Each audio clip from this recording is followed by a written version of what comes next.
Hello students, my self खुशबू खान। आज मैं आपको जीन के बारे में बताऊंगी कि जीन होता क्या है या जीन को हम किस तरह से डिफ़ाइन कर सकते हैं। देखिए, जीन हमारे डीएनए का एक स्पेसिफिक सीक्वेंस होता है। ठीक है, जीन क्या होता है? डीएनए का एक स्पेसिफिक सीक्वेंस, हम उसको जीन कहते हैं। यदि हम देखेंगे जीन के पार्ट, जीन के हालांकि आप देखना, जीन के पार्ट होते हैं एक्सोन और इंट्रोन।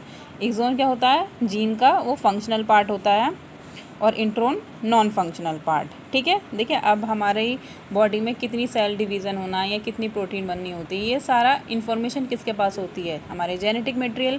हमारा जेनेटिक मटेरियल होता क्या है? डीएनए। डीएनए के पास वो सारी इन्फॉर्मेशन होती है। अब डीएनए होता कहाँ है? हमारे जो सेल का न्यूक्लियस होता है, सेल के न्यूक्लियस के अंदर डीएनए पाया जाता है। हालांकि डीएनए क्लोरोप्लास्ट और माइटोकॉन्ड्रिया में भी पाया जाता है।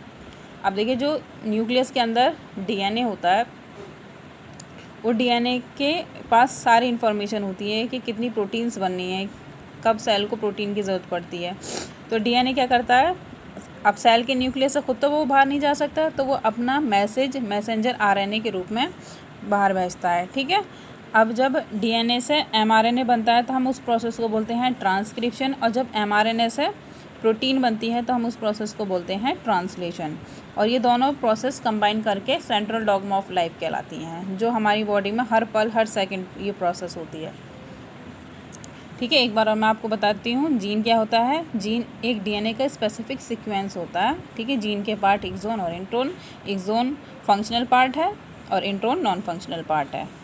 ठीक है, ये इस तरह से होता है। अगर मेरी वीडियो आपको अच्छी लगी हो तो like, share and subscribe. Thanks for watching.